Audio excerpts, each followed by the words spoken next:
आता आपण मुलांना पाहणार आहोत, मुलांना परीक्षेच्या माध्यमातून कोणते प्रश्न विचारले ते देखील बघण्याचा प्रयत्न करूया. बघा, आता मुलांना इथे आपण परीक्षेच्या माध्यमातून प्रश्न पाहत आहोत. तिथे देखील तुम्हाला खेळासारखेच इथे तुम्हाला 4 ऑप्शन्स आहेत, 4 पर्याय आहेत. या 4 पर्यायापैकी आपल्या इथे एक करेक्ट आन्सर असणार आहे. चला तर आपण सुरुवात करणार आहोत आपल्या पहिल्या प्रश्नाला. आपला पहिला प्रश्न वाचणार आहोत आपण. बघा, पहिला प्रश्न आहे, तडित रक्षक हा डॅश डॅश पट्टीपासून बनवला जातो. जे तडित रक्षक आहे कशापासून आपल्याला वाचवतो मुलांनो, तर विजेपासून वाचवतो. मग विजेपासून संरक्षण होण्यासाठी तडित रक्षकाचा वापर करण्यात आलेला आहे. मग ते बनवण्यासाठी लागणारी गोष्ट कोणती आहे, मग ते कोणत्या गोष्टीपासून आहे? मग इथे तुम्हाला काही ऑप्शन आहेत, सोनं आहे, लोखंड आहे, थर्माकोल आहे आणि तांबे आहे. तर यापैकी आपलं जे योग्य उत्तर आहे, नाही थर्माकोल पासून, न सोन्यापासून, न लोखंडापासून, तर आपलं जे योग्य उत्तर आहे तांबे हे आपलं योग्य उत्तर आहे. तडित रक्षक हा तांबे या पट्टीपासून बनवला जातो, हे आपलं करेक्ट आन्सर असणार आहे. आपला नेक्स्ट क्वेश्चन आहे, पुढीलपैकी कोणती वस्तू घर्षणाने प्रभावित होत नाही? मग इथे तुम्हाला 4 पर्याय आहेत. प्लास्टिकचा कंगवा, फुगा, स्टीलचा चमचा का रिफिल? तर या 4 पैकी आपले जे योग्य उत्तर आहे बघा, आपण पाहणार आहोत. नाही, प्लास्टिकचा कंगवा, फुगा आणि रिफिल हे कसे आहेत? प्लास्टिक आहे. तर त्यामुळे प्लास्टिकचा आपण उपयोग प्रयोगाच्या माध्यमातून शिकला तो कशा प्रकारे तो विद्युत प्रवाह त्याच्यामध्ये साठवला जातो. मग राहिलं काय आपलं स्टीलचा चमचा, म्हणून जे आपलं योग्य उत्तर आहे स्टीलचा चमचा.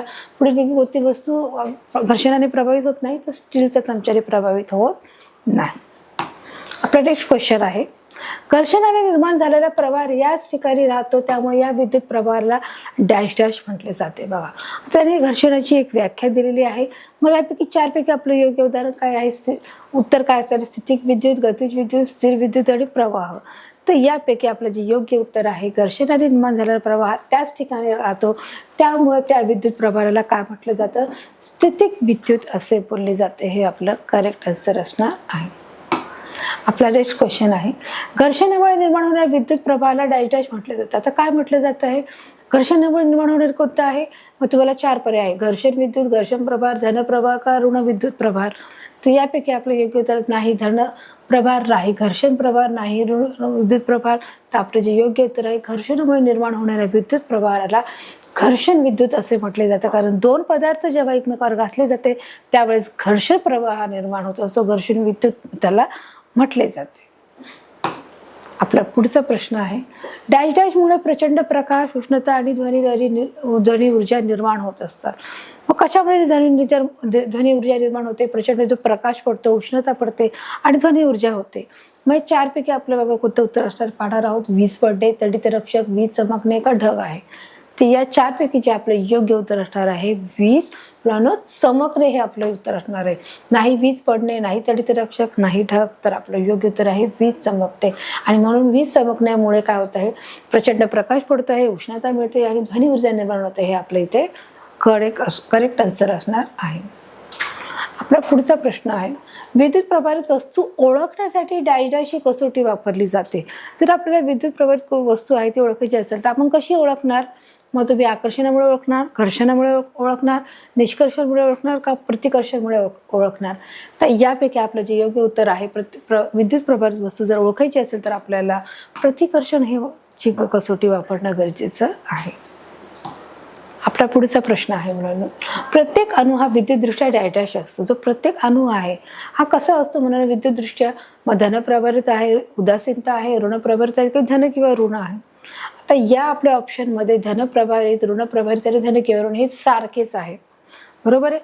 म्हणजे मग आपलं जे उत्तर आहे ते काय आहे की प्रत्येक अणू हा विद्युतदृष्ट्या उदासीन असतो. हे आपलं इथे करेक्ट आन्सर असणार आहे.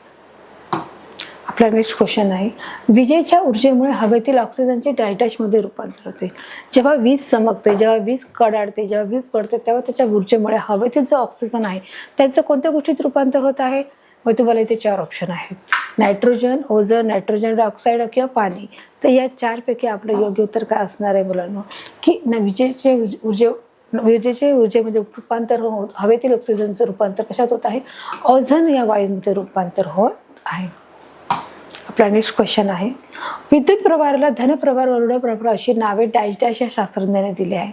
मग त्या शास्त्रज्ञाचं नाव काय? की कोणत्या शास्त्रज्ञाने नावं दिली आहेत? तुम्हाला बघा नावं दिली आहेत. नाव आहे पहिलं थेल्ले आहे, बेंजामिन फ्रँकलिन, थॉमस ब्राऊन आणि विल्यम फ्रँकलिन. तर यापैकी आपलं योग्य उत्तर असणार आहे बेंजामिन फ्रँकलिन. हे एक अमेरिकेचे शास्त्रज्ञ आहेत आणि त्यांनी हे विद्युत प्रभाराला धनप्रभार आणि ऋण प्रभार अशी नावे दिली गेली आहे. आपला नेक्स्ट क्वेश्चन आहे, सर्व वस्तूच्या सूक्ष्म कणात डॅश डॅश लपलेल्या स्थितीत असतो. मग सर्व वस्तूच्या सूक्ष्म कणात काय लपलेलं आहे? तुम्हाला इथे बघा 4 पर्याय आहेत. विद्युत प्रवाह आहे, आकर्षण आहे, अणु आहे का प्रतिकर्षण आहे? तर प्रत्येक वस्तूमध्ये काय लपलेलं आहे?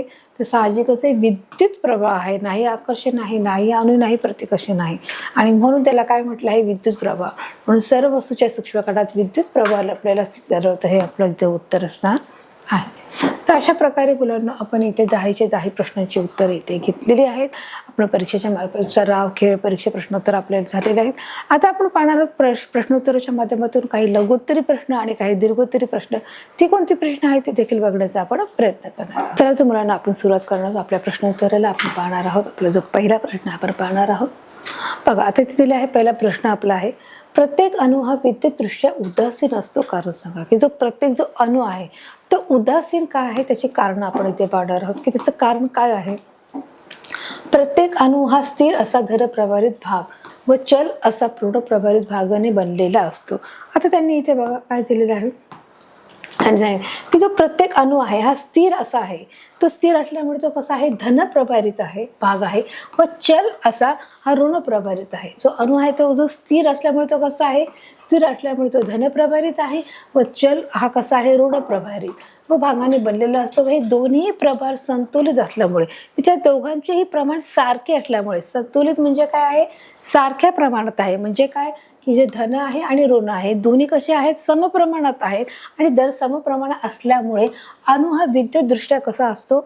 उदासीनता असतो. कळायला मला नव्हतं होतं की विद्युतदृष्ट्या उदासीन का? जो अणु आहे तो विद्युतदृष्ट्या का आहे? कारण त्याच्यामधील अणुमध्ये असलेले जे ऋण आणि जे धन, जे प्रभार आहे, जे भार आहेत ते कसे आहेत? त्याची जी संख्या आहे ती समान आहे, समतोल आहे.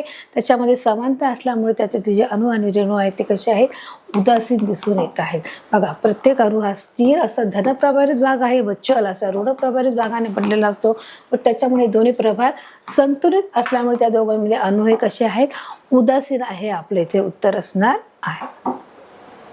बघा आपला नेक्स्ट क्वेश्चन आहे, प्रभार कसे निर्माण होतात त्याने विचारलेला आहे. जो प्रभार आहे की जसं आपण बोलतो की अणु धनप्रभार आणि ऋणप्रभार, मग प्रभार बनतो कसा ते त्याने विचारलं आहे. बघा मग आता विद्युतदृष्ट्या उदासीन असलेल्या अणुमधील प्रभाराचे काही कारणाने संतुलन बिघडते. की ज्याच्यामध्ये उदासीनता आहे, म्हणजे जे अणु उदासीन आहेत त्या ज्या अणुमध्ये काही कारणामुळे समतोल बिघडतो. समतोल बिघडतो म्हणजे ते कमी अधिक जास्त प्रमाणामध्ये वाढत असतात. व जसे काही विशिष्ट वस्तू एकमेकावर घासल्या की जसे काही विशिष्ट वस्तू ही एकमेकावर घासल्या एका वस्तूवर ऋण तर दुसऱ्या वस्तूवर धनप्रवाह निर्माण होतो. की एक वस्तू दुसऱ्या वस्तूवर जर घासली तर त्याच्यामधील ऋण आणि धनप्रवाहाचे काय होते? देवाणघेवाण होत असते आणि एक वस्तू दुसऱ्या वस्तूमध्ये जाते. व ऋणप्रवाह हे एका धनप्रभारामध्ये दुसऱ्या वस्तूमध्ये जातात आणि दुसऱ्या वस्तूचं जे धनप्रवाह आहे ते एका पहिल्या वस्तूमध्ये येतात. मग अशा प्रकारे त्या वस्तूची काय होत आहे? त्या धन आणि ऋण प्रभाराची आदलाबदली होत असते आणि अशा प्रकारे जे प्रभार असतात ते निर्माण होत असतात. बघा पुन्हा एकदा ऐका, विद्युतदृष्ट्या उदासीन असलेल्या अणुमधील प्रभाराचे काही कारणाने संतुलन बिघडते. म्हणजे त्यांच्यामध्ये जी सिस्टम आहे ती सिस्टम बिघडून जाते व जसे काही विशिष्ट वस्तू हे एकमेकावर घासले जातात. दोन पदार्थ हे एकमेकावर जेव्हा घासले जातात तेव्हा त्याच्यामधील एका वस्तूचा ऋण प्रभार असतो तो दुसऱ्या वस्तूत जातो आणि धनप्रभार जो दुसऱ्या वस्तूतला तो पहिल्या वस्तूमध्ये येतो व दुसऱ्या वस्तूत धनप्रवाह निर्माण होत असतो. तर अशा प्रकारे हा प्रवाह निर्माण होणे ही अशी त्याची प्रक्रिया आपण इथे पाहिलेली आहे. तर आता आपला नेक्स्ट क्वेश्चन आहे, स्थितिक विद्युत ही कशी निर्माण होते. जसं आपण सुरुवातीलाच मी सांगितलं होतं की स्थितिक जी विद्युत आहे की घर्षणामुळे एखादी जी वस्तू आहेत त्या वस्तू, मग आता आपण याचं जे उत्तर आपण बघू की घर्षणामुळे वस्तू निर्माण होणार आणि एकाच ठिकाणी स्थिर राहणाऱ्या स्थितिक विद्युत असे त्याला आपण म्हणत आहोत. बघा आपण इथे पाहणार जे याचं उदाहरण आहे ते उदाहरण आपण बघू शकतो की एखादा प्लास्टिकचा जो कंगवा आहे तो 4-5 वेळा आपल्या डोक्यावर फिरवला आणि नंतर कागदाच्या तुकड्याजवळ ठेवला म्हणजे त्याच्यामध्ये काय झालं आहे? आकर्षण झालेलं आहे. म्हणजे काय? स्थितिक विद्युतचं हे एक उदाहरण आहे. बघा आता इथे आपण पाहत आहोत की प्रत्येक वस्तूमध्ये काय आहे? धन आणि ऋण हे प्रभार असलेलंच. प्रत्येक जी वस्तू आहे ती सूक्ष्म कणाने बनलेले आणि त्या सूक्ष्म कणामध्ये काय आहे? धन आणि ऋण रेणू आहे. बघा, घर्षणामुळे विद्युत प्रवाह निर्माण होतात. साहजिकच जे घर्षण एकमेकावर झालं तर विद्युत प्रवाह निर्माण होतात. हे प्रवाह वस्तूवर घर्षण झालेल्या ठिकाणीच असतात, की ज्या ठिकाणी घर्षण होते त्या ठिकाणी काय होत आहे, ते विद्युत प्रवाह निर्माण होतात व त्या विद्युत प्रभाराला स्थितिक विद्युत असे म्हटले जाते. कळाले मुलांनो, की घर्षणाने वस्तूवर निर्माण झालेल्या व एकाच ठिकाणी स्थिर असलेल्या प्रभाराला स्थितिक विद्युत असे म्हटले जाते. याचं जे उदाहरण आहे ते प्लास्टिकचा कंगवा किंवा प्लास्टिकची जी पट्टी आहे. चला, आपला जो पुढचा प्रश्न आहे, सुवर्णपत्र विद्युतदर्शी म्हणजे काय, त्याने विचारले की सुवर्णपत्र विद्युतदर्शी काय आहे. हे एक वस्तूवरील विद्युत प्रवाह आहे. काय आहे बघा, इथे पाहू शकतो आपण. हे एक वस्तूवरील विद्युत प्रवाह ओळखण्याचे उपकरण आहे, की एका वस्तूवरील विद्युत प्रवाह आहे की नाही हे पाहण्यासाठी त्याचा वापर केला जातो. सुवर्णपत्राचा, यामध्ये तांब्याच्या दांड्याला सोन्याची ही 2 पातळ पाने असतात, की जो तांब्याचा जो दांडा आहे त्या दांड्याला 2 सोन्याची पातळ पाने असतात.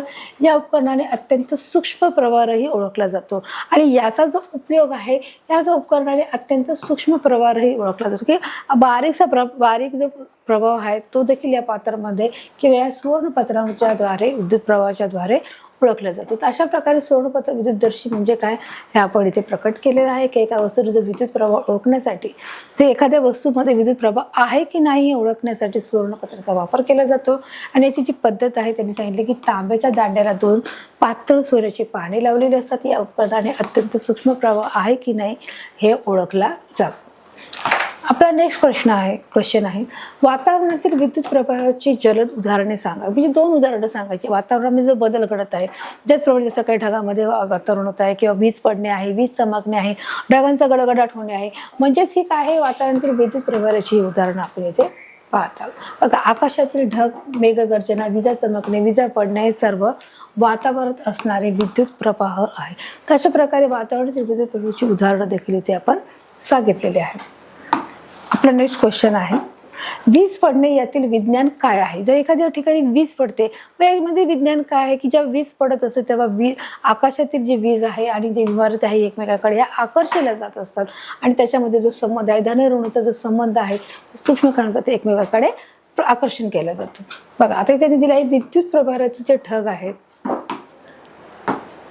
विद्युत प्रभाराचे जे ढग आकाशात असतात ते विद्युत प्रभारी ढग जे ढग आहेत त्याच्यामध्ये देखील काय आहेत, धन आणि ऋण हे प्रभार असतात. मग आकाशात जे ढग असतात ते कसे आहेत, विद्युत प्रभारित आहेत. मग विद्युत प्रभारित ढग हे आकाशात असतात आणि इमारतीच्या छतावर किंवा झाडाच्या शेंड्यात प्रवर्तनाने विद्युत प्रभार असतात. म्हणजे बघा, एका ठिकाणी सजाती आहे, एका ठिकाणी विजाती. मग 2 विजातीय पदार्थामध्ये काय होत असतं, आकर्षण होत असतं.